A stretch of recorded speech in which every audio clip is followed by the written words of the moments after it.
SEC stuff. I'm Sierra alongside Emma, and we are in week 1 of college football and arguably one of the most hot matchups this weekend, LSU versus Clemson. We've got a night game in Death Valley, the one in South Carolina, by the way. Emma, what are your thoughts so far on this matchup?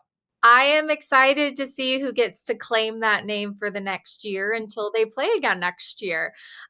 These are two incredible teams. Both have playoff hopes on the line, and this is where they start their journey. And this is going to be such a great game in Death Valley East. Brian Kelly's Tigers brought in 18 transfers, one of the largest portal hauls in the SEC. He had to rebuild that depth, fix execution problems, especially early on in the season. LSU has already started scouting out Clemson 3 weeks early, so there's no excuses for lack of prep here. And LSU has also lost 5 straight season openers, 3 under Kelly. So this game is about breaking that streak and proving that LSU can start fast. Yeah, and it's going to be a battle between two elite quarterbacks. We got Garrett Nussmeier from LSU and Cade Klubnik from Clemson, and both are in that Heisman conversation. They have that arm. Nussmeier has been working on his speed, according to LSU at SEC Media Days. They were saying he's something he's improved on. So looking forward to see how these two quarterbacks just go off against each other. It's going to be a real fun matchup. And there are some things that each of these teams need to fix. LSU, what I'm concerned about, we know Garrett Nussmeier has the arm and he has the wide receivers. He has Barian Brown, a transfer from Kentucky, as well as Aaron Anderson, too. But I am worried about LSU not being able to run the football. They lost several offensive line starters to the draft. And last year, they were the worst in the SEC when it comes to rushing yards.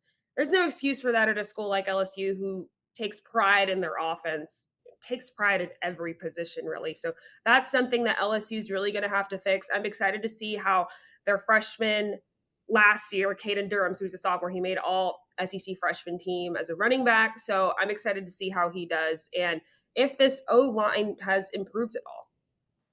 Yeah, it's going to be very interesting, especially watching LSU's defense. I'm interested to see how they will come out to play because that has not been their strong suit the last few years.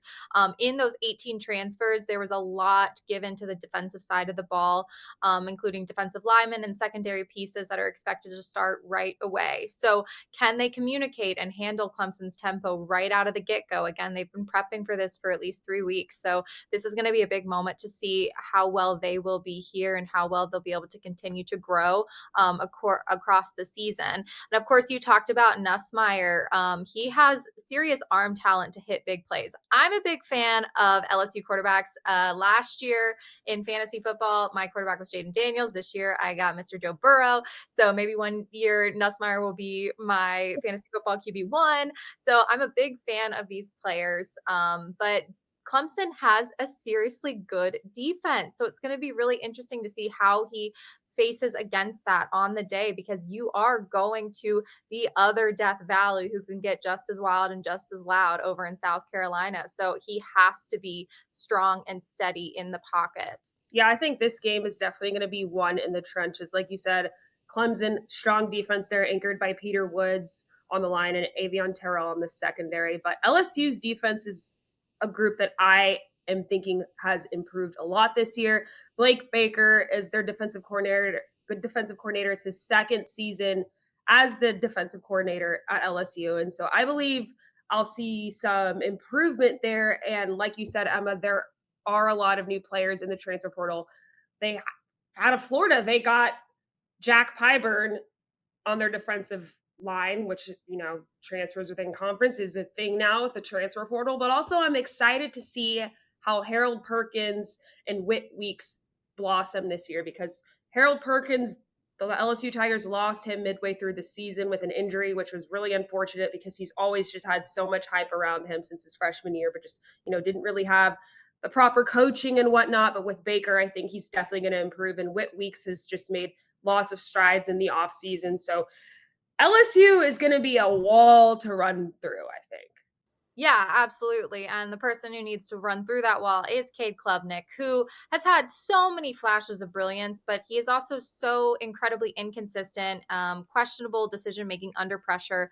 But he has been in those big moments, and he's been able to stay poised a lot of the time. So he has to do that against LSU, especially when LSU's pass rush brings heat. If he can play a clean and effective game, that might be all Clemson needs to win with this incredible roster they have. They also have wide receiver Tristan Smith.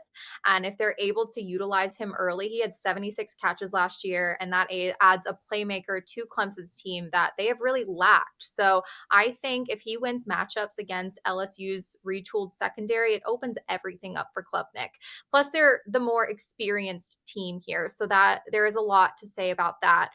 I also give him a slight edge over Nussmeier, just because experience is so valuable. But I do think LSU, if they have fixed that defense, and they really have, and Nussmeier shines on the day and they use all those offensive tools that they got, I think that they can win this game, but it is going to be a battle. Yeah, what's your score prediction for this one? I have LSU winning 31-27 over Clemson. Okay, I have something similar. I have 30-28, but I'm actually favoring Clemson just Interesting. because of the home field advantage here. Yes. And it seems like Clemson is the favorite. As of now, the line was at -4.5. So we'll see there.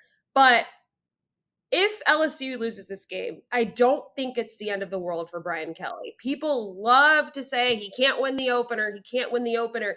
But you have to remember that Brian Kelly in LSU, even before he got there, they were not playing cupcakes in their season opener. They played USC, they've played Florida State. I know Florida State last year was really crappy. They only won 2 games, but Florida State's a big brand of football.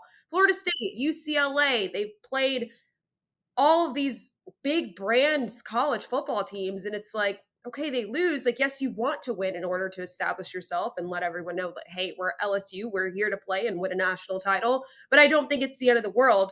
However, getting a win here really shows that, okay, Brian Kelly can win the opener and he can take down those teams that are college football playoff bound.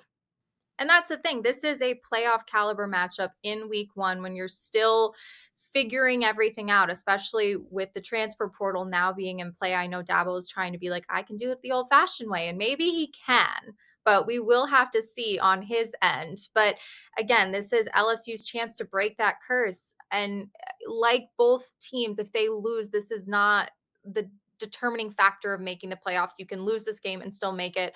LSU's ride then gets a lot harder because they do have games that they could potentially drop a lot easier than what Clemson would drop down the line. So I think LSU needs it more at the end of the day. But I am still picking Clemson by a very small margin. And also, if he gets a win here, Brian Kelly, it is on the road rather than a neutral site, which we see a lot of the time with these openers, whether it's in Atlanta, Baton Rouge. They had one against Florida State in Orlando. It's really I think it's good that they're playing at these other sites to show to really challenge themselves early on. Yeah, and it will be a challenge. And we've obviously picked differently. I think this game could go either way, just depending on how these teams show up, how they mesh early on in the season.